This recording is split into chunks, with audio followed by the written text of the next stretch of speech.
Thanks to Fiverr for kindly sponsoring today's video.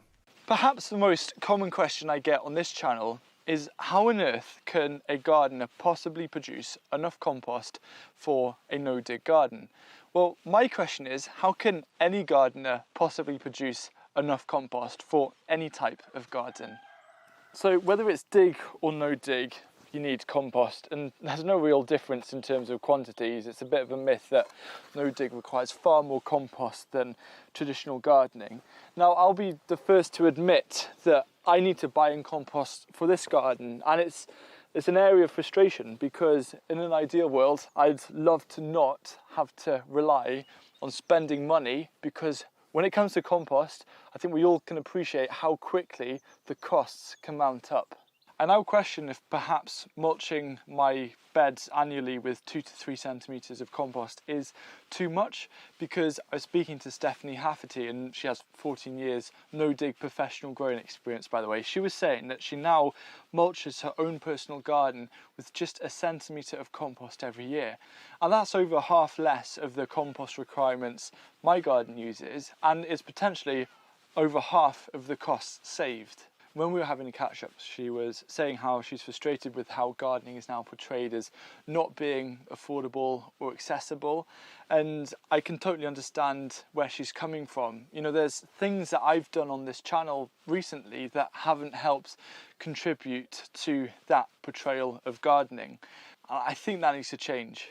To put it bluntly, I'm really angry with the way that the cost of living is going and how unfair it is for so many families. And so over the last few weeks I've been really carefully thinking about how I'm going to change the direction of this channel, and also my approach to growing, to actually help showcase how affordable and accessible it can be.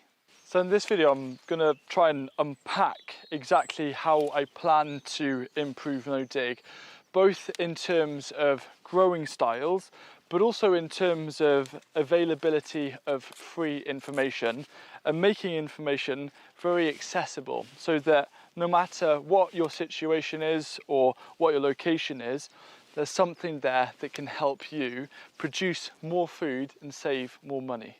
So a big part of this is obviously compost is really important, and every garden will always need compost, but actually bringing in other methods, techniques and styles that build upon a reliance on just using compost. And to help with this, my team and I have started quite a big growing project where we're creating multiple gardens to speed up the way that we can research, learn and share all of these different methods to help you grow more delicious and nutritious food affordably. In order to make growing food and constantly improving soil health and fertility possible on a very tight budget, there are 5 areas, core areas, which I'm going to be focusing on. The first is low-cost infrastructure, which involves designing and sharing plans and tutorials for low-cost compost systems, water infrastructure, undercover growing, all of those kind of things that make a big difference to the actual supportive role of growing food. The second is experimental growing. This is pushing the limits of timing, planting style, mulches and techniques. The third is amendments, and it's about creating free or ultra low cost, and I'll credit Jadan for that, microbe rich and mineral rich plant feeds, not just for plant health and yields, but also to improve the soil quality. Fourth is compost, about creating higher quality compost faster in greater quantity and celebrating readily available resources. And the fifth area is seeds. That's seed saving, all of the different varieties of crops, and also potentially breeding new varieties. So if we actually take the first letter of each of these 5 aims, we get the acronym LEEKS. So being a Welshman and accepting a butchered spelling of one of my favourite vegetables, moving forward, whenever I talk about this project and area of work, it's going to be known as Project LEEKS. My big focus for the channel moving forward is to integrate as many of the ideas and aims of Project Leaks as possible, and you'll see a few familiar faces on that journey as well. Something that I've noticed as well is that when you garden with a restricted budget, it's actually one of the most sustainable ways of growing food, because you're limited to using local resources and also making the most of waste resources. And it's Earth Day 2022, but I think it should be Earth Day every single day. You know, composting is perhaps the most superior way that us home growers can recycle. And even if we have a tiny garden, the amount of food that comes out of that will have a fantastic impact on helping to reduce food miles. One of the things that I really believe is going to be so vital for this journey is to share as much data, evidence, all the results as possible. And the new site where I'm sat in right now is going to be a core part of that. One of the gardens that we're creating at the moment is actually experimenting 11 other methods of growing which builds upon no dig and test them against a control bed. And I'll share those 11 experiments in just a moment. Firstly, I wanted to quickly introduce you to this new growing site, which we have named in Welsh Dan Ronen, which means under the ash tree. This is a beautiful protected ash tree in kind of the middle of this 7-acre project, which we have secured a long-term lease for from a lovely family who are so behind all of the projects that we're trying to achieve and carry out. Now, I'm a big fan of logos. They make something feel legitimate, and I wanted a logo for this project. So I went onto Fiverr to find a freelancer to create one. Fiverr is a site that I've been using for many years, and what it does is it connects us with freelancers to help us either overcome problems or challenges, or to carry out tasks that we might not have the time or the skill to achieve. One of the reasons why I keep on using Fiverr is that project turnarounds are so quick and freelancers to suit any budget. I mainly use Fiverr for graphic design services like designing the Dan Ronen logo, which was done in under 2 days, absolutely amazing, but there are services for everyone. And just to show you how creative you can get with Fiverr, I actually tasked another freelancer to create a unique font that we can use on this channel, and it's actually the font that we've been using in this video. And I also got another freelancer to animate the logo. So if you're working on a particular creative project, or you need a set of skills that you don't have to help you with something, or you're simply curious about what services they offer, head to fiverr.co/HughRichards and use the code HughRichards to get 10% off. We're splitting this project into 2 stages. Stage 1 is the bottom 2 acres, which is far more of a horticulture, experimental veg growing type setup.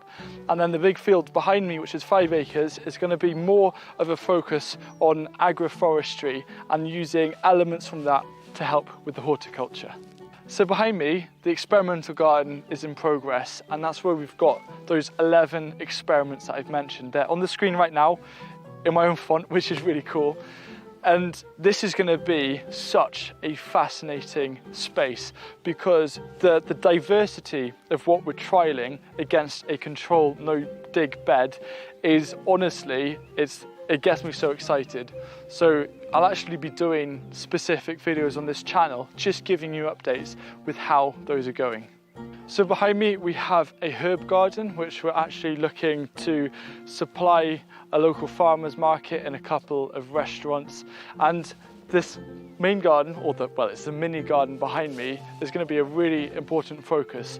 It's 10 by 6 meters in size, and we're going to use that as a demonstration site to show what you can do in a confined small space, including trying as much as possible for it to be self-sufficient in terms of creating its own compost. So we've got a mini polytunnel going in there, lots of beds, lots of containers. It's going to be a lot of fun. So this is one of the latest installments. It's a rainwater capture system using IBC tanks to suit a mid-range budget. But what we're also going to be doing in a couple of weeks' time is using tarpaulin, creating a design in a temporary way of capturing a lot of rainwater in a smaller space on a tight budget, and I'm really excited to share that.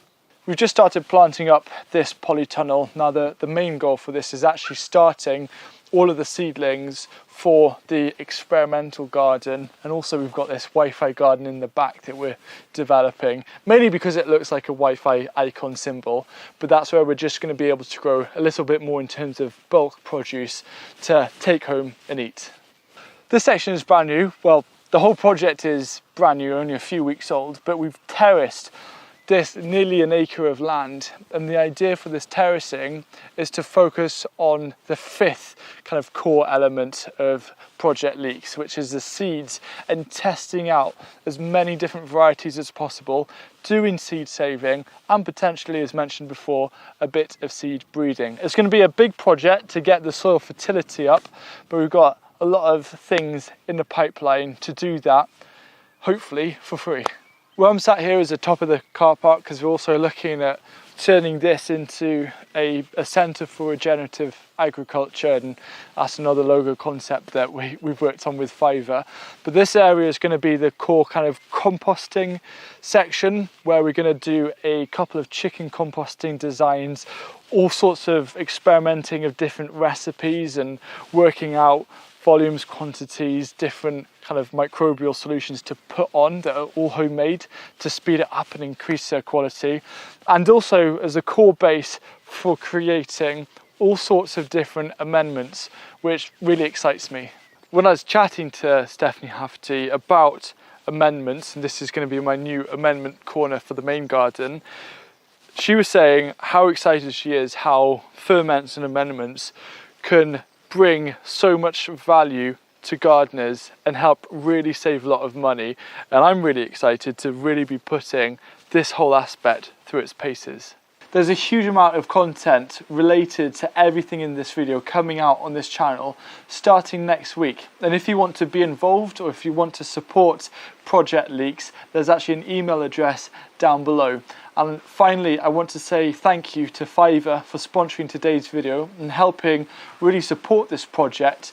Don't forget to check out their amazing offering of services and use the code HughRichards, all in capitals, for 10% off.